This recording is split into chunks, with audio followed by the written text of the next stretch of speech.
हाँ जी बच्चों, I hope सबकी DSSB एग्जाम की प्रिपरेशन काफी अच्छी चल रही होगी। एग्जाम बहुत ही करीब है।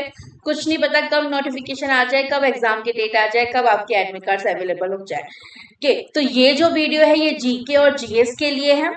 कि जीके और जीएस के लिए हम इसमें पीवाईक्यू कवर कर रहे हैं जो DSSB एग्जाम में अब तक पूछे गए हैं। उन पीवाईक्यू से हमें क्या पता चलता है कि क्या क्या इंपॉर्टेंट टॉपिक्स है, क्यों जरूरी है। बिकॉज जीके अपने आप में इतना वाइड है, हिस्ट्री है, पॉलिटी है, ज्योग्राफी है, इकोनॉमिक्स है, करंट अफेयर है, स्टैटिक्स है। तो ये सारा का सारा हम एक सब्जेक्ट के लिए कैसे पढ़े, कितना पढ़े, तो हमें पीवाईक्यू से ही पता चलता है कि सब तो नहीं पढ़ सकते बट एटलीस्ट इंपॉर्टेंट टॉपिक्स तो हमारे ना छूटे। जीके के अलावा व्हाट अबाउट अदर सब्जेक्ट, उसमें भी कंपटीशन है। इंग्लिश, क्वांट, रीजनिंग ना। आपको सबकी videos full syllabus coverage super 100 के बैच में अवेलेबल है। विनय कक्षा ऐप पे जाके आप वो सुपर 100 का बैच अवेल कर सकते हैं और सारी वीडियोस गो थ्रू कर सकते हैं जिसमें फुल सिलेबस कवरेज है। प्लस अब तो मॉक टेस्ट भी आने वाले हैं and I don't know, most probably आ गए होंगे। विनय सर द्वारा प्रोवाइड करेंगे जो मॉक टेस्ट है उनके बारे में कुछ तो स्पेशल है। बिकॉज जब पिछली बार एग्जाम हुआ था तो बच्चों से कुछ रिव्यू में सुनने को मिला था कि जो क्वेश्चंस है वो मॉक टेस्ट से कितने ज्यादा रिपीट हुए हैं। तो बिना देरी करे हम आज का स्टार्ट करते हैं। मेरा नाम प्रिया ठाकुर है, आप मुझे ठाकुर मैम के नाम से भी जान सकते हैं। आज का पहला सवाल, during its early history the state of Hyderabad faced constant struggle against which of the following power. इसका मतलब हैदराबाद जो राज्य है हमारे भारत में, ठीक है, यहाँ कहीं साउथ इंडिया में लोकेटेड है, और इसने अपने प्रारंभिक इतिहास में निम्नलिखित में से किन शक्तियों का विरुद्ध निरंतर कंटिन्यूसली संघर्ष फेस किया था। क्या वो विजयनगर और चोला डायनेस्टी से था, मुगल से या राजपूत से, मराठा या तेलुगु वॉरियर चीफ से, या ब्रिटिश या फ्रेंच फोर्सेस से। तो क्या था जो मुगल्स और तेलुगु वॉरियर चीफ, इसका करेक्ट आंसर है। लेकिन आपको जानना क्या है कि जो फाइट चल रही थी, लड़ाई चल रही थी, किस बात की चल रही थी। हैदराबाद एक अच्छा राज्य था, फ्लरिश रीजन था, किसमें, टेक्सटाइल में और फार्मिंग में। तो दोनों को उसको ग्रीड था, उधर से तेलुगु इधर से मराठा, की हमें वो चीज चाहिए। तो उस चीज में फाइट चल रही थी। बट उससे परेशान होके तो हैदराबाद ने क्या डिसाइड करा कि हम जो ब्रिटिशर्स ने एक पॉलिसी निकाली हुई थी जिसका नाम क्या था, सब्सिडरी अलायंस। सब्सिडरी अलायंस के अंदर हैदराबाद ने 1798 में क्या करा, अपने आप को पहले ये हमारा पहला राज्य बना जिसने ये एक्सेप्ट करा। सब्सिडरी अलायंस ब्रिटिश का एक्सेप्ट कर लिया। इस दौरान इसमें होता क्या था, सब्सिडरी अलायंस में कौन लेके आया था, पहले तो नाम याद रखिए, लॉर्ड वेल्सले। क्या टाइम पीरियड था, 1798 से 1805 में के।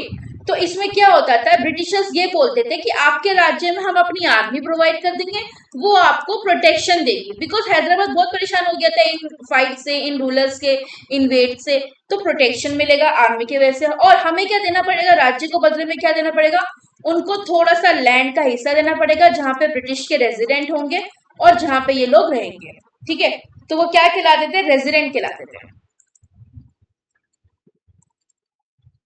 और विदाउट परमिशन हमें बदले में क्या ऑफर करना पड़ेगा, विदाउट परमिशन जो ये राज्य है किसी फॉरेन पार्टी के साथ, किसी और कंट्री के साथ किसी भी तरह का डील नहीं कर सकते अदर कंट्रीज के साथ। ठीक है, तो ये इंपॉर्टेंट है, याद रखना है कौन लेके आया था, कब लेके आया था, क्यों लेके आया था। मैं साथ साथ इंपॉर्टेंट फैक्ट इसलिए ही बताती हूँ बिकॉज सेम क्वेश्चन रिपीट नहीं होता बट उससे रिलेटेड कंसेप्ट रिपीट होता है। Which dynasty was prominent in South India during the early medieval period, 800 से 1200 AD, for its naval power के लिए। तो नेवल पावर की वर्ड है, ये ध्यान रखना कि साउथ इंडिया में कौन सी पावर थी जो नेवल पावर लेके आई थी। तो प्रारंभिक मध्यकालीन 800 to 1200 में दक्षिण भारत में किस राजवंश की नौसैनिक शक्ति प्रमुख थी। तो बहुत ही फेमस थे, दोनों का नाम क्या है, एक थे उसके राजा राजावन, ठीक है, और एक थे आपके राजेंद्र। ये फादर है और ये इसके सन है। तो दोनों बिलोंग करते थे आपकी चोला डायनेस्टी से। के काफी फेमस जाना जाता है कि जो राजा राजा वन थे उन्होंने अपनी नेवल पावर का यूज करके कैप्चर किया था श्रीलंका, और नॉट जस्ट श्रीलंका, उसके नीचे जो नदन मालदीव्स है, यहाँ पे आपके नीचे जाओगे थोड़ा सा इंडिया के नीचे, यहाँ नदन मालदीव्स है, मालदीव्स का जो नदन पोर्शन है वो भी कैप्चर किया था। ठीक है, और कौन सा कोस्ट पे इनका राज्य था? मालाबार कोस्ट। ये कीवर्ड्स आपको याद रखने हैं। प्लस अब साउथ इंडिया की बात हो रही है तो साउथ इंडिया के कुछ रूलर्स के नाम जान लो, बिकॉज क्वेश्चन आता है उनमें से। डिटेल में खुद पढ़ना, मैं इनके नाम बता देती हूँ। पहले चला था आपका संगम डायनेस्टी। संगम डायनेस्टी में आपने देखा होगा चेरा, चोला और पांड्या। ठीक, फिर आपका अर्ली मिडाइवल पीरियड जिसमें आपने देखा पल्लवास,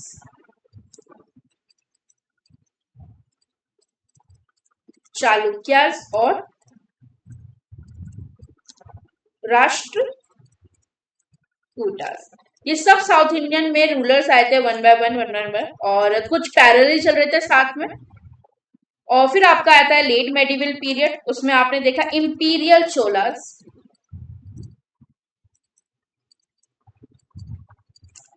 फिर वेस्ट चालुक्यास, जो पहले बताए वो थे आपके ईस्ट चालुक्यास, देन होयसलास,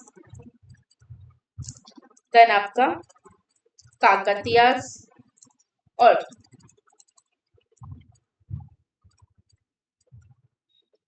विजयनगरास। ठीक, तो ये सारे रूलर्स के आपको नाम बताने चाहिए। कहीं भी आपको नाम दीजिए तो आपको पता होना चाहिए साउथ इंडिया के रूलर्स हैं अपने भारत के।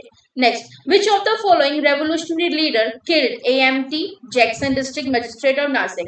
तो निम्नलिखित में से किस क्रांतिकारी नेता था जिसने नासिक के जिला मजिस्ट्रेट एएमटी जैक्सन की हत्या की थी? क्या वो अनंत लक्ष्मण खारे था, लाला हरदयाल था, विपिन चंद्रपाल थे या मंदनलाल टिग्रा था? तो इसका डायरेक्ट आंसर है आपका अनंत लक्ष्मण कुनारे। ये था कौन? ये बिल्कुल 18 से 19 साल का एक यंग रेवोल्यूशनरी लीडर था जिसने एक उस टाइम पे टाइम पीरियड ऐसे चल रहा था तो उस टाइम पे क्या था, इंडियन नेशनलिज्म की बात, राष्ट्रवाद की बात होती। उस टाइम पे एक सीक्रेट सोसाइटी इसने ज्वाइन कर रखी थी। ठीक है, उस सीक्रेट सोसाइटी का नाम था अभिनव भारत। ठीक है, तो कब मारा था? दिसंबर 1909 का टाइम था। तब हमारा नेशनलिज्म, राष्ट्रवाद की बातें काफी फैली हुई थी, फ्रीडम स्ट्रगल चल रही थी, और 1910 में इसको एग्जीक्यूट कर दिया गया, हत्या कर दी गई जेल में। कौन से जेल में? नासिक के थाने जेल में। दो नाम और बता देती हूँ इसी के साथ। दो रेवोल्यूशनरी लीडर थे जिनको और एग्जीक्यूट किया गया था, मारा गया था। वो थे आपके विनायक देशपांडे और है आपका कृष्ण जी। इतना याद रखना है। Next, who emerge as a leader of peasant during 1783 Rangpur uprising against British revenue practice? इसका हिंदी में मतलब समझेंगे। पूछा क्या है कि 1783 में रंगपुर विद्रोह में ब्रिटिश राजतंत्र नीतियों के विरुद्ध किसानों के नेता के रूप में कौन उभर के आया था? ठीक है, पहली बात तो ये रंगपुर है क्या? रंगपुर आपका है बंगाल में। और जो लीडर उभर के आए थे इसमें तो एक नाम है, मैं आपको दोनों नाम बता देती हूँ। एक का नाम है केना सरकार और दूसरे का नाम है ये दिर्ज नारायण।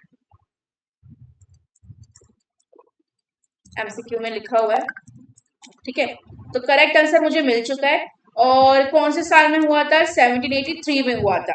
क्यों हुआ था? बिकॉज ब्रिटिशर्स ने उस टाइम पे उनकी जो रेवेन्यू प्रैक्टिस थी उस जगह पे उसको बोला जाता था इजारादारी, जिसमें वो क्या करते थे, जितना सामान होगा बदले में उनको रेवेन्यू देना होता था। बहुत ही ज्यादा हार्श कर रखा था सिस्टम। तो सिस्टम के अगेंस्ट, वो टैक्स पेमेंट के अगेंस्ट, गवर्नमेंट सिस्टम के अगेंस्ट जब पीजेंट्स ने मिलके, फार्मर्स ने मिलके प्रोटेस्ट किया था, तो वो ये प्रोटेस्ट क्या कहलाता है? 1783 का रंगपुर रिवॉल्ट कहलाता है। और उसमें जो लीडर्स के नाम थे वो दो लीडर्स के नाम मैं आपको बता चुकी हूँ। इतना आपको ध्यान रखना है। आगे, how many total island are there in Lakshadweep के द्वीप में? तो लक्षद्वीप द्वीप समूह में कुल कितने द्वीप है? तो इसका हम लक्षद्वीप पहले भी डिस्कस कर चुके हैं प्रीवियस लेक्चर में, अगर आप देख रहे होंगे कंटिन्यूस तो आपको इसका आंसर पहले से ही पता होगा, बिकॉज उसमें ये डायरेक्ट क्वेश्चन नहीं था, बट मैंने लक्षद्वीप से रिलेटेड और इंपॉर्टेंट फैक्ट बताए थे, और जिसने वो नोट डाउन करे होंगे, सुने होंगे, याद रखने की कोशिश करोगे, उसका इसका आंसर पता होगा कि 36 आइलैंड से हमारा लक्षद्वीप आइलैंड है, 10 इनहेबिटेड है, ठीक है, जहां रहते हैं, और 36 कैसे आइलैंड है? कोरल रीफ आइलैंड है। लक्षद्वीप है कहाँ आपका? कौन से सी में? यहाँ आपका बे ऑफ बंगाल है, ठीक है, यहाँ आपका अरेबियन सी है। लक्षद्वीप आपका ऐसे कुछ लोकेटेड है, ठीक है, आइलैंड्स का ग्रुप है, और सबसे नदन में जो नीचे पड़ता है आपका, क्या नाम है, सबसे नीचे वाला जो पॉइंट है वो आपका मिनिकॉय है, और सबसे स्मॉलेस्ट यूनियन टेरिटरी अगर आपसे कोई पूछ ले तो वो आपकी लक्षद्वीप है। यूनियन टेरिटरी से कब एस्टैब्लिश किया गया था? 1956 में, ठीक है, और 32 स्क्वायर किलोमीटर का बस इसका एरिया है। अगर आपको पता हो कि यहाँ का एनिमल कौन है इसका, तो वो है आपका बटरफिश, और यहाँ की जो बर्ड है वो कौन है? आपकी सूटी टन, पूछा गया है ये एक बार, और ट्री का नाम क्या है? ब्रेडफ्रूट, ठीक है, और यहाँ पे एक सेंचुरी है जिसे गवर्नमेंट ने सेंचुरी, बर्ड सेंचुरी डिक्लेयर कर दिया गया है, किस बर्ड के ब्रीडिंग के लिए? उस बर्ड का नाम है पेलागिक बर्ड, और वो कौन से आइलैंड पे है? फिट्टी आइलैंड पे, ठीक है। और बताओ यहाँ पे जो आपका रिलीजन है वो 96% लोगों का रिलीजन सिर्फ और सिर्फ इस्लाम है, और यहाँ पे मेजर आपकी शेड्यूल्ड ट्राइब्स ही रहती हैं।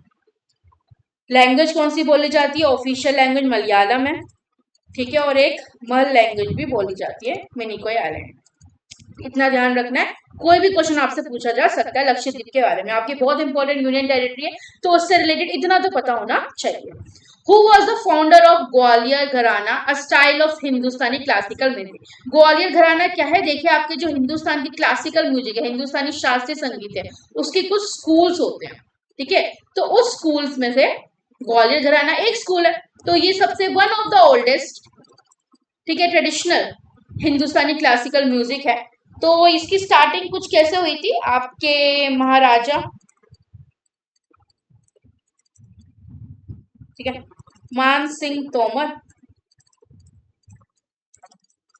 के अंडर हुई थी, 15th सेंचुरी में इसकी खोज हुई थी, और जो इसमें पायोनियर थे, मतलब कि बहुत ही ज्यादा एक्सपर्टीज जो लोग निकले, वो आपके सबसे पहले लिख लें यहाँ से, नथनपर बख्श, ये सबके ही नाम आएंगे। नथनपर बख्श के बाद आपका है इनकी generation, next generation Haddu Khan, then उसकी नेक्स्ट जनरेशन आपका हस्सू खान, देन उसकी नेक्स्ट जनरेशन आपका नथु, ठीक है, तो ये नाम आपको याद रखने हैं। ओल्डेस्ट है संगीतशाला धोमर है, मैंने क्या कर रखा है आपके एक्स्ट्रा इन्फॉर्मेशन के लिए यहाँ पे मेंशन कर रखे, और भी घराना मेंशन कर रखे, ये आपको पता होना चाहिए कि किराना घराना से कौन से नाम फेमस है, ठीक है, पंडित बिस्मेन जोशी कहाँ से हैं, किशोरी अमनकार कौन से घराना से है। अगर ये आपको ये नाम कहीं दिख जाए तो आपको ये याद होने चाहिए, ठीक है, क्वेश्चन कहीं से भी आ सकता है।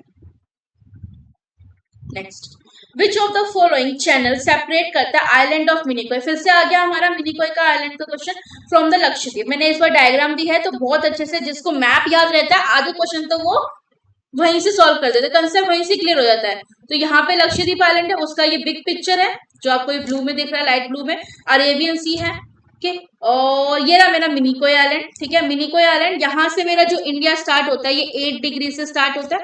तो क्वेश्चन ने पूछा कि कौन सा चैनल है, यहाँ से एक लाइन जाएगी ऐसे क्रॉस करती हुई, तो उस लाइन को बोलते हैं 8 डिग्री चैनल। उसके ऊपर क्या होगा? 9 डिग्री चैनल, तो 9 डिग्री चैनल उसका नाम हो जाएगा उस लाइन का। फिर हमारा जो आइलैंड है लक्षद्वीप आइलैंड जो पूरा है वो कहाँ से कहाँ तक स्प्रेड है? 8 डिग्री चैनल से लेके आपका 12 डिग्री तक स्प्रेड। तो 8 डिग्री चैनल करता है क्या?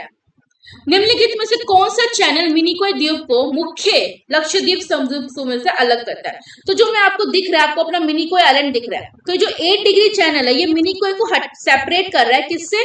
मालदीव से। तो 8 डिग्री चैनल मिनिकॉय द्वीप को मालदीव से सेपरेट करता है। तो 9 डिग्री चैनल करता है। ऊपर जो मेजर ग्रुप्स हैं आपके लक्षद्वीप के, उसको सेपरेट करता है 9 डिग्री चैनल मिनिकॉय से। तो क्या यही पूछा गया कि मेन लक्षद्वीप द्वीप से कौन सेपरेट करता है, यही पूछा गया। तो उसका आंसर मेरा क्या हो जाएगा 9 डिग्री चैनल। ठीक, कंफ्यूज नहीं होना। Next, the right to education act was made a fundamental right. Fundamental rights आपको पता होना चाहिए, आपके मौलिक अधिकार है। फंडामेंटल राइट्स का मतलब क्या होता है कि ये इसमें आपको जुरिस्डिक्शन मिलेगा, और यानी कि अगर ये फंडामेंटल राइट आपके वॉयलेट होते हैं तो आप अपने सुप्रीम कोर्ट में जाके, हाई कोर्ट में जाके क्या कर सकते हैं, सूट फाइल कर सकते हैं कि एनफोर्सिएबल। तो क्या कहला जाता है, एनफोर्सिएबल और जस्टिसिएबल। जस्टिस भी मिलेगा इनके बदले। और ये आपको बाय बर्थ मिलता है, सिटीजन ऑफ इंडिया को मिलता है। By which constitutional amendment, constitution में क्या आ गया था, संशोधन आ गया था। संशोधन का मतलब क्या होता है, बदलाव आया था। कि शिक्षा के अधिकार को किस संवैधानिक संशोधन द्वारा मौलिक अधिकार बनाया गया था। तो पहले हमारा right to education fundamental right नहीं था, यानी कि अगर मुझे नहीं भी मिलेगा तो गवर्नमेंट इसके लिए अकाउंटेबल नहीं है, गवर्नमेंट की कोई रिस्पॉन्सिबिलिटी नहीं बनती है। लेकिन कुछ टाइम बाद सुप्रीम कोर्ट के कुछ केस हुए जिसमें ये रियलाइज करा गया, जैसे एक 1993 में उनका एक लैंडमार्क जजमेंट था। उस केस वो किसके अगेंस्ट था, Unni Krishnan JP versus state of Andhra Pradesh. तो इस जजमेंट के अकॉर्डिंग सुप्रीम कोर्ट का था कि जो हमारा आर्टिकल 21 है, जिसमें हम क्या दे रहे हैं, बहुत ही important, right to life and personal liberty दे रहे हैं। ठीक है, यानी कि आपको अपनी जिंदगी जीने का मौलिक अधिकार है। तो राइट टू लाइफ में क्या क्या आएगा, क्या क्या चीजें जो आपकी जिंदगी जीने में आपको हेल्प करती हैं, एक अच्छा पानी, अच्छी हवा, क्लीनिंग, सैनिटाइज होना चाहिए जहां पे आप रह रहे हैं, और प्लस अगर आप एजुकेटेड ही नहीं है तो what kind of life you are living. जो अगर एक सरकार को जिस देश को गवर्न करना है उस देश के सिटीजन ही एजुकेटेड नहीं है, तो अनपढ़ और बिना पढ़े लिखे लोगों को कैसे गवर्न करेगी, कैसे सिखाएगी क्या सही है क्या गलत है, मॉरल्स, एथिक, वैल्यू कैसे सिखाएगी। तो उसके लिए सुप्रीम कोर्ट रियलाइज कि right to education should be our fundamental right, और उसके उसी तहत आर्टिकल 21A आया गया। कौन सी कॉन्स्टिट्यूशनल अमेंडमेंट के थ्रू, 86 कॉन्स्टिट्यूशनल अमेंडमेंट हुई थी। 86 कॉन्स्टिट्यूशनल अमेंडमेंट, मुझे आंसर मिल गया। 21A आर्टिकल इंसर्ट करा गया जिसमें राइट टू एजुकेशन क्या बनाया गया, एक फंडामेंटल राइट बना दिया गया, और उस तहत ये बोला गया कि 6 से 14 साल की उम्र के बच्चे जितने भी हैं उनको एजुकेशन लेने के लिए, एलिमेंट्री एजुकेशन लेने के लिए कोई भी नहीं रोकेगा।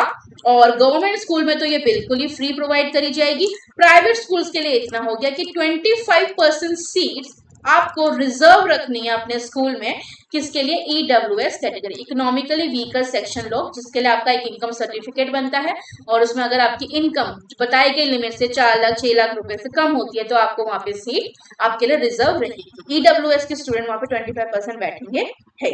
तो 86 अमेंडमेंट हो गया। और साल कौन सा था, कौन से साल में हुई थी, साल ध्यान रखना है 2002 में।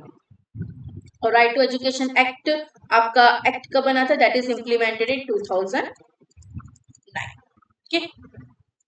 Next, the doctrine of lapse, ये अगेन एक ब्रिटिश पॉलिसी है। मैंने अभी स्टार्ट किया था जब कुछ चैप्टर, क्या नाम है, ये वीडियो, तो मैंने आपको, हमने सब्सिडरी अलायंस रीड कर लिया था। ये अलग पॉलिसी है, doctrine of lapse again British policy.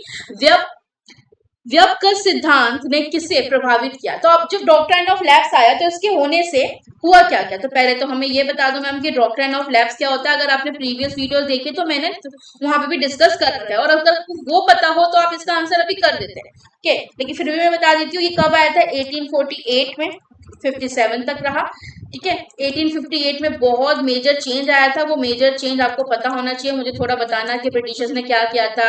East India company हट गई थी, 1857 का रिवोल्ट हुआ था, डॉक्ट्राइन लैप्स हटा दिया गया था, जनरल गवर्नर से वॉइसरॉय बन गए थे, डायरेक्ट कंट्रोल आ गया था ब्रिटिश क्राउन का। तो ये सब मैं पहले डिस्कस कर चुकी हूँ, और जिन जिनको पता है वो आंसर मुझे कमेंट सेक्शन में बताइए। तो 1848 से 57 में ये आया था डॉक्ट्राइन ऑफ लैप्स। इसके तहत कौन थे आपके गवर्नर जनरल, लॉर्ड डलहौजी थे। और इसमें क्या बोला गया, सिंपली बोला गया इतना कि जो भी राज्य है अगर उसके पास अपना उत्तराधिकारी, अपना बायोलॉजिकल सन नहीं है, तो वो क्या करेगा, वो जो प्रॉपर्टी होगी वो डायरेक्ट ब्रिटिश के अंडर आ जाएगी। और अगर उसने कोई सन अडॉप्ट भी करा है, पहली बात तो उत्तराधिकारी होना चाहिए, लड़का होना चाहिए, और नहीं है तो अडॉप्ट भी करा है, तो वो अडॉप्टेड सन को वो राज्य नहीं इनहेरिटेंस नहीं दे सकता। अपनी कोई प्राइवेट प्रॉपर्टी होगी तो वो आगे ट्रांसफर कर सकता है, बट वो अडॉप्टेड सन को नहीं दे सकता। तो इसके तहत इस डॉक्ट्राइन ऑफ लैप्स के अंडर हमारे ब्रिटिशर्स ने बहुत सारे रीजन क्या करे थे, कंट्रोल में लिए थे, कैप्चर करे थे। सबसे पहला 1848 में लागू, और 1848 में हमारा सतारा रीजन ले लिया, ठीक है, सतारा रीजन ले लिया, सतारा रीजन मैप में दिख रहा होगा आपको। देन 1849 में आपका जैतपुर हो गया, संबलपुर में जो है। फिर 1850, देखो इसके तहत हर साल कोई ना कोई रीजन उनके अंदर पॉलिटिकल कंट्रोल के अंदर आ ही रहा था। 1852 में आपका उदयपुर, लिस्ट खत्म नहीं हुए, झांसी, झांसी में रिवोल्ट भी हुआ था, झांसी की रानी की लड़ाई जो हुई थी इसी वजह से हुई थी, एंड उनकी लाइफ भी इसी वजह से गई थी। फिर 54 में नागपुर, और जो सबसे जिसपे बाद में विवाद हुआ था, जिसकी वजह से 1857 का रिवोल्ट हुआ था, उसका पॉलिटिकल रीजन यही था। तो एक अवध को क्या लिया था इन्होंने, एक प्रिटेक्स्ट में लिया था, धोखेबाजी में लिया था। ये वहां पे तो इनहेरिटेंस था, हो सकता था, वो तब भी नहीं होने दिया, ये कह के कि यहाँ के लोग गवर्नेंस अच्छे से नहीं कर पा रहे, ठीक। तो ऐसे धोखेबाजी में अवध को लिया था। डॉक्ट्राइन ऑफ लैप्स के बारे में मैंने आपको इतना सबको बता दिया। तो जो भी नहीं होता था वो उसको एनेक्स कर लिया करती थी ब्रिटिशर। तो देखो क्वेश्चन क्या पूछा है, कंसेप्ट क्लियर है तो क्वेश्चन का आंसर दे पाएंगे कि क्या डॉक्ट्राइन ऑफ लैप्स की वजह से मिलिट्री रिफॉर्म्स, मिलिट्री में कुछ रिफॉर्म्स आए थे। ट्रेड पॉलिसी, ट्रेड पॉलिसी तो हो गया बिजनेस करना। प्रिंसली स्टेट, ये जो थे कहीं ना कहीं आपके राज्य ही कैप्चर कर लिया कर रहे थे, और रेवेन्यू सिस्टम में कोई बदलाव आया था नहीं, तो हाँ वो प्रिंसली स्टेट्स को में इम्पैक्ट आ रहा था उसका। तो इसका आंसर मुझे प्रिंसली स्टेट है। आगे बढ़ते हैं। विच of the following is not a part of tertiary activity. देखिए क्वेश्चन कहाँ से, आपका इकोनॉमी से है। तो इकोनॉमी सेक्टर की जो एक्टिविटीज है आपके, जितनी भी पूरे वर्ल्ड में, आपके भारत में भी जितनी भी ऐसी एक्टिविटी होती है जिसमें मनी इन्वॉल्व है, उसमें 3 तरह की एक्टिविटी डिवाइडेड है। एक को हम बोलते हैं प्राइमरी, ये तो मतलब आपको जिंदगी भर याद रखना है। दूसरी एक्टिविटी सेकेंडरी एक्टिविटी, तीसरी एक्टिविटी आपका टर्शरी, ठीक है। प्राइमरी एक्टिविटी में क्या होता है, वो सारा सामान जो आप उगा रहे हैं रॉ मटेरियल की तरह यूज होता है आगे वाली इंडस्ट्री में, जो डायरेक्ट आपको नेचर दे रही है। तो नेचर से आपको क्या मिल सकता है, फिशिंग, माइनिंग में जितने भी मिनरल्स खोद के निकाल रही हूँ मुझे डायरेक्ट नेचर से मिल रहे हैं। एग्रीकल्चर से जितना भी मैं फ्रूट्स और वेजिटेबल ग्रो कर रही हूँ वो सारा मुझे नेचर से मिल रहा है। तो फिशिंग, माइनिंग, एग्रीकल्चर, फॉरेस्ट्री, ये सारी एक्टिविटी किसमें आती है, प्राइमरी एक्टिविटी में आती है। सेकेंडरी एक्टिविटी, अब इन्हीं को रॉ मटेरियल की तरह यूज करके, आलू मिला मुझे एग्रीकल्चर से, आलू से मैंने क्या बना लिए, चिप्स बना लिए, ठीक है। और मिनरल मिला, मिनरल से मैंने क्या बना लिया, स्टील बना लिया, के मैंने फोन बनाए टेक्नोलॉजी का यूज करके। तो ये सब जहां पे प्रोडक्शन हो रहा है, ठीक है, मैन्युफैक्चरिंग हो रही है नए गुड्स की, न्यू गुड्स के रॉ मटेरियल का यूज करके, वो आपकी सेकेंडरी एक्टिविटी। बचा टर्शरी एक्टिविटी। टर्शरी एक्टिविटी में सारी की सारी सर्विसेज आती हैं। सर्विसेज एक ऐसी चीज है जो आप किसी उस सर्विस को महसूस करके उसका एक्सपीरियंस लेके बदले में पेमेंट करते हैं। जैसे टीचिंग, टीचर आपको टीचर कोई सामान तो नहीं बेचता, टीचिंग देता है अपनी। तो टीचर क्या है, आपका सर्विस प्रोवाइड करता है। डॉक्टर, डॉक्टर कोई सामान नहीं बेच रहा, आप कंसल्टेंसी की सर्विस होती है। आप जाते हो, कोई डॉक्टर 100 रुपए भी लेता है, कोई डॉक्टर 500 भी लेता है, 1000 भी लेता है, अपॉइंटमेंट होती है। उस सर्विस के बदले टूरिज्म सर्विस है, बैंकिंग सर्विस है, कम्युनिकेशन, सिम खरीद के जो कॉलिंग की सर्विस का पेमेंट करते, that is your communication service है। बैंकिंग, फाइनेंस सब सर्विस में आता है। तो ये सर्विस सेक्टर कौन सा है, टर्शरी सेक्टर। तो आपको आंसर मिल गया क्या कि कौन सा टर्शरी सेक्टर का पार्ट नहीं है। एग्रीकल्चर अभी मैम ने बताया कि वो तो प्राइमरी में आता है, तो बैंकिंग टर्शरी है, टूरिज्म टर्शरी है, ट्रांसपोर्टेशन टर्शरी है, बट एग्रीकल्चर टर्शरी नहीं है।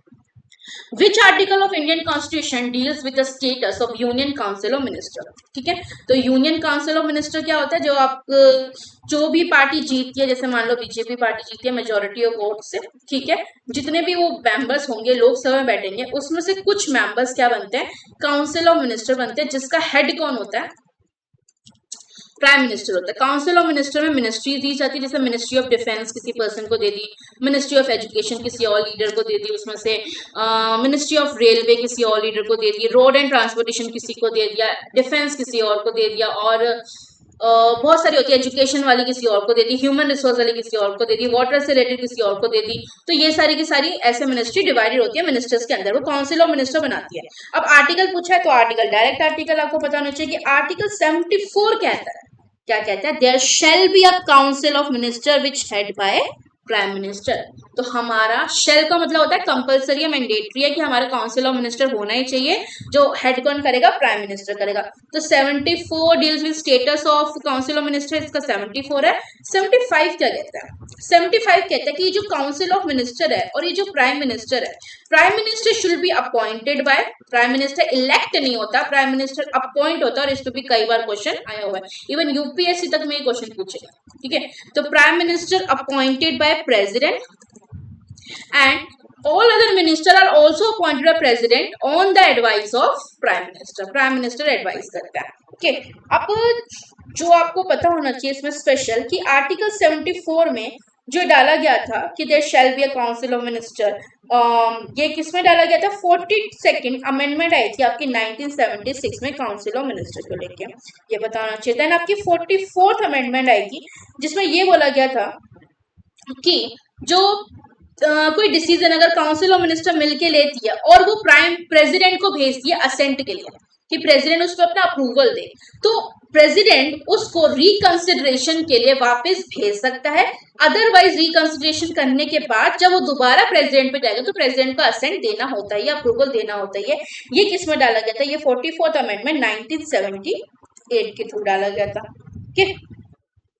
और काउंसिल ऑफ मिनिस्टर में जो लोग होंगे वो आपके कितने होंगे, वो आपके 15% ऑफ लोकसभा से लेस देन नहीं होने चाहिए, इंक्लूडिंग प्राइम मिनिस्टर। इसी में प्राइम मिनिस्टर भी आएगा काउंसिल ऑफ मिनिस्टर का पार्ट। तो ये कौन सी अमेंडमेंट के थ्रू डाला गया था, ये आपकी 91st अमेंडमेंट आई थी 2003, ठीक। तो ये सारी अमेंडमेंट इंपॉर्टेंट है, मैंने आपको साथ साथ बता दिया important facts. When was the right to information passed? तो RTI है, डिटेल में मैं डिस्कस कर भी चुकी हूँ प्रीवियस लेक्चर में, के साल पता होना चाहिए 2005 में आया था सूचना का अधिकार। इसके तहत आप क्या कर सकते हैं, आप किसी भी पब्लिक अथॉरिटी के पास जाके इंफॉर्मेशन कलेक्ट कर सकते हैं और आपको राइट है पूरा कि आप जान सकते हैं कि रेलवे डिपार्टमेंट का खर्चा कहाँ कहाँ कितना हुआ, ठीक है। अगर सीबीएसई ने कोई नया रूल निकाला तो वो प्रॉपरली इंप्लीमेंट हुआ कि नहीं हुआ, वो कैसे इंप्लीमेंट हुआ है, तो उसके अगेंस्ट आप आरटीआई डाल सकते हैं। कितने स्टूडेंट्स ने पार्टिसिपेट करा, कितने की एप्लीकेशन आई, कितनों की रिजेक्ट करेगी, तो आप ये आरटीआई के थ्रू इन्फॉर्मेशन जान सकते हैं किसी भी पब्लिक अथॉरिटी से।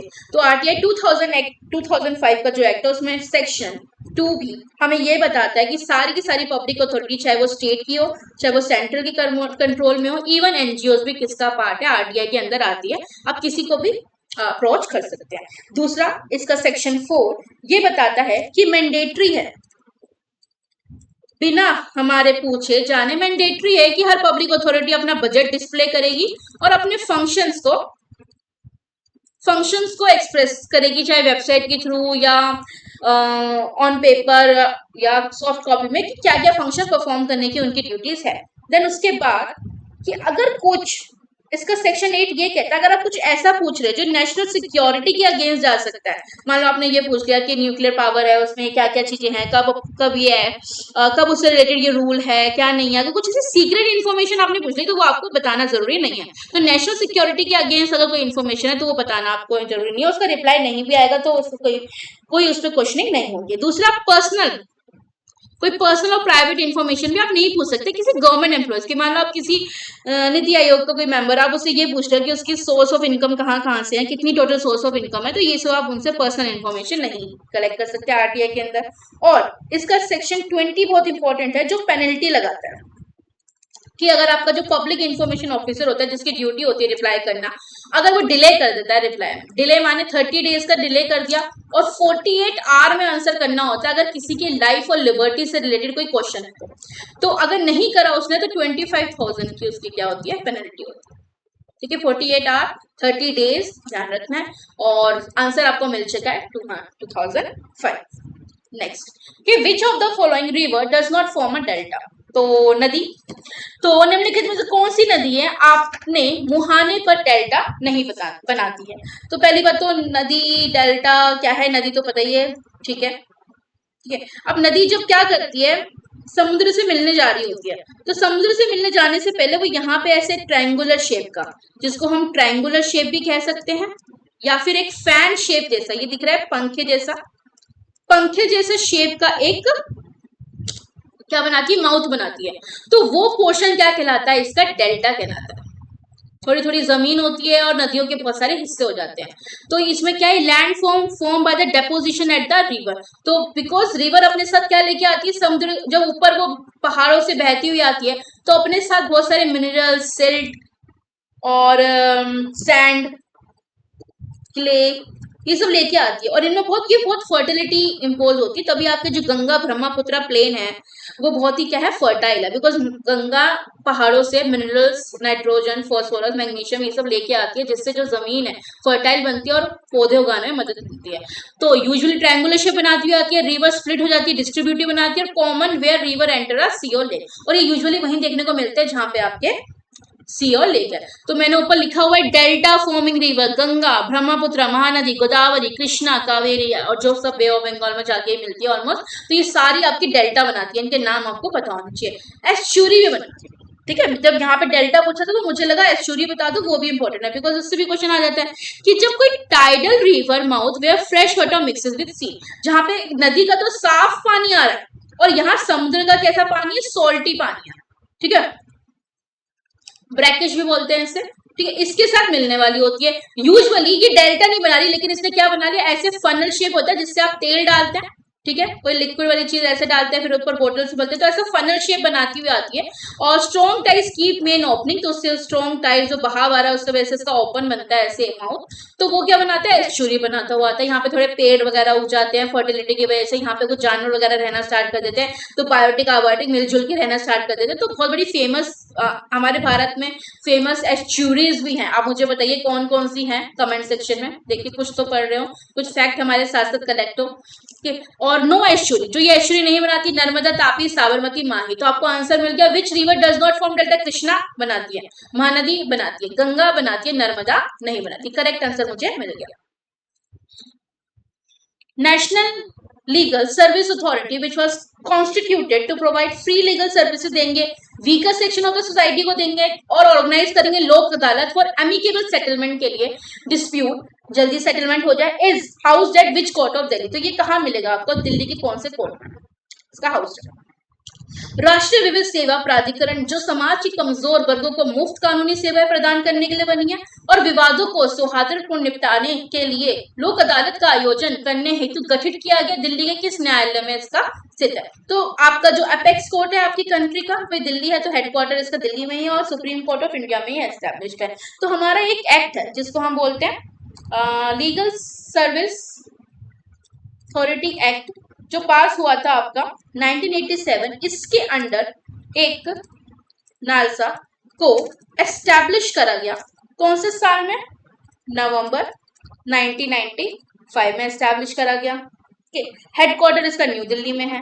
और ये क्यों बनाई गई, ताकि हम जो जैसे वुमेन हो गई, चिल्ड्रन हो गई, और SC ST के लोग हो गए, या कोई PWD हो गए, जो अपनी लीगल सर्विसेज ये कोर्ट तक इसलिए ही नहीं जाते बिकॉज इनको डर होता है कि पैसा कैसे होगा, कैसे लॉयर को हायर करेंगे। और हमारे जो फंडामेंटल राइट है, हमारा संविधान क्या कहता है, हमारा संविधान तो 14 आर्टिकल ये कहता है कि हर कोई इक्वल है बिफोर लॉ, ठीक है। और 22(1) क्या कहता है, अगेन फंडामेंटल राइट है कि हर किसी को हक है कि वो अपना लीगल प्रैक्टिशनर कंसल्ट कर सकता है किसी भी केस में एंटर होने से पहले, ठीक है। और हमारा DPSP है 30A, यानी अगेन फंडामेंटल राइट है, वो क्या कहता है कि इक्वल अपॉर्चुनिटी मिलनी चाहिए हर किसी को, और हमारा प्रमोशन ऑफ जस्टिस भी होना चाहिए। 39A तो DPSP है आपको 38। तो ये सारी चीजें कॉन्स्टिट्यूशन में जो लिखी है, संविधान में जो लिखी है, वो गवर्नमेंट कैसे प्रोवाइड करेगी जब women, children, ST ST PWD पीछे रह जाते हैं कोर्ट की सर्विसेज का बेनिफिट को अवेल करने के लिए। तो उसके तहत ये एक्ट बनाया गया, एक्ट में ये एस्टैब्लिशमेंट करेगी, और उसमें बोला गया कि free legal service aid provide करी जाएगी इन सब लोगों को। इतना आपको इसमें पता होना चाहिए। 15th, which of the following government scheme aims to provide, हमें अफोर्डेबल एयर ट्रेवल करना है कॉमन सिटीजन के लिए छोटी छोटी सिटीज से, ठीक है। तो निम्नलिखित में से कौन सी सरकारी योजना छोटे शहरों के आम नागरिकों को किफायती हवाई यात्रा प्रदान करने के लिए लक्ष्य रखती है? करंट अफेयर से क्वेश्चन है।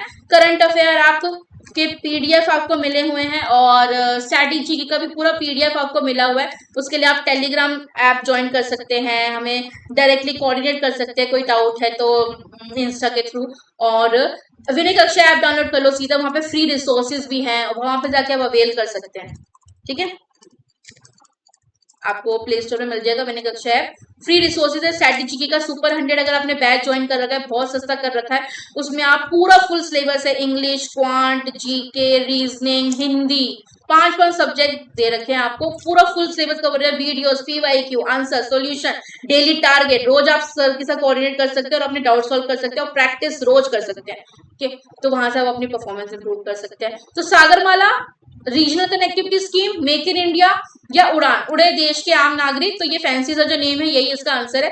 तो ये अक्टूबर 2016 में लॉन्च हुआ था, इसलिए लॉन्च हुआ था कि हम जो कॉमन पीपल है उनको थोड़ा सा स्ट्रेंथ दे पाए कि हाँ भी वो भी ट्रेवल कर पाए, एयर ट्रेवल का बेनिफिट उठा पाए। और जो फेयर्स है वो हमने कितने रेस्ट्रिक्ट कर दिए कि 50% ऑफ द सीट कैप्ड रखनी है, यानी कि एयरलाइंस को बोला गया कि 50% ऑफ द सीट की जो पैसा है वो 2500 रुपए पर आवर तक रखा जाए ताकि कॉमन सिटीजन भी उसे अफोर्ड कर पाए। अगला वेदरिंग, कंसेप्चुअल है, ज्योग्राफी से है। Weathering is correctly defined as which of the following process in the withdrawal movement of the material. तो नीचे देख रखा है अपयक्ष अपक्षय को सही रूप में निम्नलिखित में से किस प्रक्रिया के रूप में परिभाषित किया गया है जो सामग्री की गति के बिना अपने स्थान पर होती है? तो क्या होता है कि डिसइंटीग्रेशन और डीके ऑफ रॉक होता है थ्रू द फिजिकल, केमिकल और बायोलॉजिकल प्रोसेस, यानी कि भौतिक, रासायनिक, जैविक प्रक्रिया द्वारा चट्टानों का उनके स्थान पर विघटन होता है। ये ट्रांसपोर्टेशन होता है, रॉक मटेरियल होता है, पानी ले जाता है, विंड करंट ले जाता है, ग्लेशियर ले जाता है। डिपोजिट हो जाते हैं सेडिमेंट का by river system with in low line basin and flood plain, कि नदियां जब चलती हुई आती हैं तो अपने बेसिन बनाती है, बाढ़ के मैदानों के अफसानों का निक्षेपण करती है। कि डाउन स्लो मूवमेंट हो रहा है सॉइल का, रॉक मटेरियल का under the influence of gravitation की वजह से, गुरुत्वाकर्षण बल के प्रभाव से मिट्टी और चट्टान सामग्री की डाल की और गति करती है, क्या ये हो रहा है? तो देखिए वेदरिंग का मतलब क्या होता है। वेदरिंग का मतलब होता है, जैसे मैंने यहाँ फोटो बना रखी है, देखा ये पत्थर, इतना बड़ा पत्थर था वो टूट गया, ये वाला पत्थर देखो इसमें क्रैक आ गया, ये जो जड़ें हैं ये बिल्कुल फैल रही है और नीचे ओपन एरिया बनाती जा रही है, और ये जो पोर्शन देख रहे हो, ये देख रहे हो आप यहाँ से, ये खराब होता जा रहा है, कम होता जा रहा है, खिसता चला जा रहा है। तो ये हमारा जो रॉक है, रॉक किससे बना होता है? बहुत सारे मिनरल्स होते हैं। मिनरल्स के अंदर क्या होते हैं? बहुत सारे मेटल्स और नॉन मेटल्स होते हैं, और ये जो मेटल्स और नॉन मेटल है इनको हिंदी में क्या बोलते हैं? धातु और अधातु बोलते हैं। तो अगर आपने इसके बारे में 9th-10th में पढ़ा है तो आपको पता होगा कि ये पानी के साथ भी रिएक्ट कर जाते हैं, हवा के साथ भी रिएक्ट कर जाते हैं। मेटल पानी के साथ रिएक्ट कर जाता है, हाइड्रोक्साइड बना लेता है। अगर मेटल ऑक्सीजन के साथ रिएक्ट करता है तो मेटल ऑक्साइड बना लेता है, जो एसिडिक और बेसिक भी हो सकते हैं नेचर में।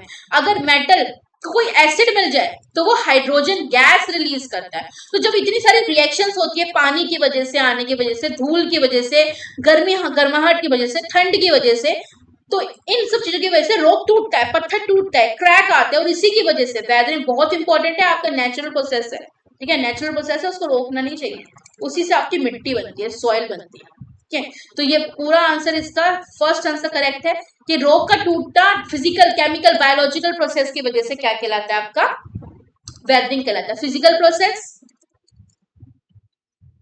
फिजिकल प्रोसेस आप देख रहे हैं, खुद कुछ पुश आया उसकी वजह से टूट गया, ठीक है। केमिकल प्रोसेस, रिएक्शंस हो गई, हाइड्रेशन हो गया, बहुत ज्यादा हॉट था वेदर, फिर एकदम ह्यूमिड हो गया, फिर एकदम ठंडा हो गया, तो केमिकल रिएक्शंस हो गई। बायोलॉजिकल प्रोसेस, आपकी जो प्लांट रूट है वो स्पेस होता है मिट्टी के अंदर घूमते घूमते घूमते घूमते चले, जैसे आपने देखो घरों में पीपल उग जाता है तो लोग पीपल को उखड़वाते हैं, क्यों? बिकॉज उसकी जड़ें अंदर फैलने लग जाती है, वो उस जड़ें फैलने लग जाएगी तो वो आपकी सीमेंट को काटती काटती हुई चलेगी और आपका खोखला से होने लग जाएगा, तो वो जल्दी टूटने को हो जाएगा आपका दीवार।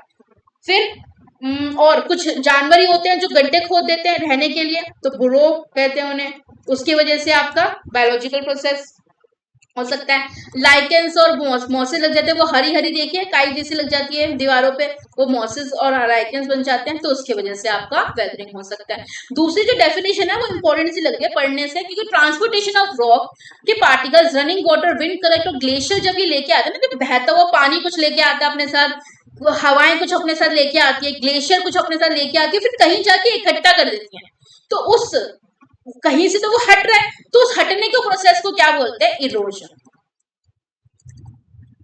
वेदरिंग और इरोजन सिमिलर है बट सेम नहीं है, ध्यान रखना, ठीक है। उसको इरोजन बोलते हैं। दोनों कंसेप्ट इंपॉर्टेंट है, आपको दोनों डेफिनेशन आपको पता होनी चाहिए। अगला, गोमलटमन is a traditional puppet theatre है, कौन सी इंडियन स्टेट से? मैंने हमारे पपेट थिएटर बहुत जगह फॉलो होते हैं, राजस्थान, महाराष्ट्र, कर्नाटक, तमिलनाडु, केरला, उत्तर प्रदेश, असम, मणिपुर, सबका मैंने देखा। कठपुतली राजस्थान, और भवलिया महाराष्ट्र, ग्लोव पपेट उत्तर प्रदेश, ठीक है। और आपका कुछ इंपॉर्टेंट दिख रहा है, लेथिबी जगोई मणिपुर, ठीक है। कुटाला नाच आपका असम। तो आपको ये पपेट जो हमारे कठपुतलिया रंगमंच होता है, ये कहाँ कहाँ पारंपरिक तौर पे चलते आ रहे हैं, इनके नाम आपको याद होने चाहिए, ठीक है। स्टैटिक जीके का पोर्शन है, मैंने सब आपके लिए लिख दिए हैं यहाँ पे। और आपका क्वेश्चन भी क्या पूछेंगे? बोमलट्टम, तो आपको कहीं दिख रहा है बोमलट्टम? मेरे ख्याल से आपको यहाँ दिख गया आंसर। तो तमिलनाडु से आपको बोमलट्टम, इसमें होता है क्या है? बोमलट्टम में लार्ज लार्ज बड़े बड़े ऐसे पपेट्स बनाए जाते हैं, लार्ज थिएटर होता है, ठीक है। और हैवी पॉकेट्स होते हैं, और ये 4.5 फीट तक जा सकते हैं, इतने लंबे होते हैं, और इनका वेट 10 केजी के अराउंड भी होता है। और ये कैसे चलाए जाते हैं? लोहे की स्ट्रिंग्स को यूज करके, रोड को यूज करके ये चलाए जाते हैं। क्या बताया जाता है इन पपेट के थ्रू?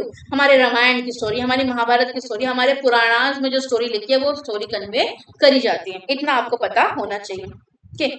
अब अगला क्या है? तोगालू गोम्बेट्टा कर्नाटका का है, कौन सा पपेट फॉर्म है? कर्नाटका, तोंगलू, गोम्बेट्टा निम्नलिखित में से किस प्रकार की कठपुतली? शैडो है, रोड है, स्ट्रिंग है, पपेट है? तो इसका आंसर पीछे ही चेक करते हैं। क्या मुझे कर्नाटका दिख रहा है? हाँ, कर्नाटका दिख रहा है। मुझे गोम्बेट्टा दो तरह दिख रहे हैं। तो गोम्बेट्टा दो तरह के होते हैं, एक तो होते हैं तोगालू। तोगालू का मतलब क्या होता है? कन्नड़ लैंग्वेज में इसका मतलब होता है लेदर। और गोम्बेट्टा का मतलब क्या होता है? कि आप पपेट का प्ले।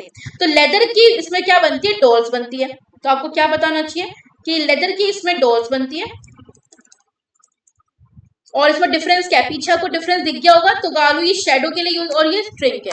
तो तोगालू गोम्बेट्टा में क्या होता है? मूर्तियों की शैडो के थ्रू पपेटगिरी दिखाई जाती है आपकी, ठीक है। कठपुतली का रंगमंच किसके थ्रू होता है? शैडो के थ्रू होता है। और ये लेदर से बनी होती है, कौन से लेदर से? गोट के लेदर से बनी होगी या टियर के लेदर से बना होगा। अब शेडो में क्या दिखाया जाता है? शेडो में जो बिग बिग दिखाई देंगी शेडो, वो किसको रिप्रेजेंट करेगी? वो राजा महाराजा को रिप्रेजेंट करेगी। और जो छोटी छोटी होंगी स्मॉल, वो किसको रिप्रेजेंट करेगी? वो दिखाएंगी पीजेंट्स को, छोटे लोगों को, सर्वेंट्स को, नौकर को, किसानों को, इनको दिखाएंगे, ठीक है। कौन सी क्लैन फॉलो करती है इसको? ये कौन सी क्लैन स्पेशलाइज है ये परफॉर्म करने में? शिले कियथा क्लैन। और अब जो ये तो हो गया, अगर इस जगह ये तोगालू नहीं लिखा होता, सिर्फ गोम्बेट्टा लिखा होता, तो इसका आंसर शेडो वाला नहीं होता। इसका आंसर आपको कौन सा होता है? स्ट्रिंग। जो नॉर्मल स्ट्रिंग से करी जाती है उसका नाम क्या है? गोम्बेट्टा। इसमें सिर्फ कॉस्ट्यूम पे ध्यान दिया जाता है, और जो उनके हेड गियर्स होते हैं उन पे ध्यान दिया जाता है। हमारे हिस्टोरियन के टाइम पे ये चोलास जो मैंने आपको बताया, ठीक है, चालुक्यास जो बताए, होसलियास बताए, उनके टाइम से ही चलती आ रही है। आगे हमारा एक रामपा, फर्स्ट रैम्पा रेबेलियन हुआ था 1879 में, was primary associated with which region? तो 1879 का प्रथम रंपा विद्रोह हुआ था मुख्य रूप से किस क्षेत्र में? बस्तर, विशाखापट्टनम, छोटा नागपुर, ओडिशा। तो देख लेते हैं इसके बारे में। 1879 में इनके लीडर थे, इस पीजेंट रिवोल्ट था ये बेसिकली। पीजेंट और वहां की ट्राइब्स रिवोल्ट कर रहे थे। तो जो लीडर थे वो थे आपके ये तमन्ना डोरा, ठीक है। ये कहाँ हुआ था? ये गोदावरी और विशाखापट्टनम, विशाखापट्टनम बोलते थे उसको उस टाइम पे, के पोर्शन में जितना भी आपका ईस्टर्न घाट वाला एरिया है, ठीक है। ईस्टर्न घाट किधर है आपके? ये ईस्टर्न घाट वाला जो एरिया उधर हुआ था। तो आंसर मुझे मिल गया विशाखापट्टनम। लीडर का नाम मैंने बता दिया है। और इसी को देखते हुए क्या हुआ था? 1882 में एक मद्रास फॉरेस्ट एक्ट निकाला था ब्रिटिशर्स ने, जिसमें जो वहां के ट्राइब्स थे उनके जंगलों में जाने की जो फॉरेस्ट मूवमेंट थी उस पर क्या लगा दी, बंदियां लगा दी, ठीक है, रेस्ट्रिक्शंस लगा दी। और फॉरेस्ट के रेस्ट्रिक्शन आते, प्लस वो शिफ्टिंग कल्टीवेशन परफॉर्म करते हैं। शिफ्टिंग कल्टीवेशन आपको पता है, स्लैश एंड बर्न, एक जगह पहले उगाया फिर जला दिया फिर दूसरी जगह शिफ्ट हो गए, वो जला हुआ तब तक एशेस सॉइल सा मिलेगा, वो फर्टाइल बनाएंगे फिर आएंगे वापस। तो शिफ्टिंग कल्टीवेशन रोक दी गई उनकी। फॉरेस्ट से वो जितना भी लाइवलीहुड के लिए अपनी जिंदगी जीने के लकड़ियां फ्रूट्स जो भी लेते थे वो सब लेना कलेक्ट करना बंद कर दिया। ब्रिटिशर्स को बहुत दिक्कत होती थी, ये लोग जो मूव करते रहते थे ना, इनको लगता था ये मूव करते रहेंगे इधर जाते थे, हम कंट्रोल में कैसे करेंगे। तो ये कंट्रोल में लाने के लिए पहले वो चाहते थे ये लोग एक जगह सेटल हो जाए, तो ये सारी मूवमेंट में रेस्ट्रिक्शन लगा दी। इसके तहत 1882 में जो एक्ट आया था तो उसका एक बहुत बड़ा रिवॉल्ट हुआ था, ये 1879 छोटा था, उसको देखते हुए उसी जगह पे 1922 से 24 तक बहुत बड़ा रिवॉल्ट चला था जो सेकेंड रामबा रिबेल कहलाता है। और उसके लीडर कौन थे, अलूरी सीताराम, ठीक है। दोनों इंपॉर्टेंट चीजें मैंने आपको एक साथ बता दी। आगे, Who serves as the head of National Disaster Management Authority? देखो, भारत के राष्ट्रीय आपदा प्रबंधन प्राधिकरण के प्रमुख रूप से कौन कार्य करता है प्रमुख रूप से, तो आपको ये बताना चाहिए। देखो, एक पोजीशन होती है एक्स ऑफिशियो पोजीशन।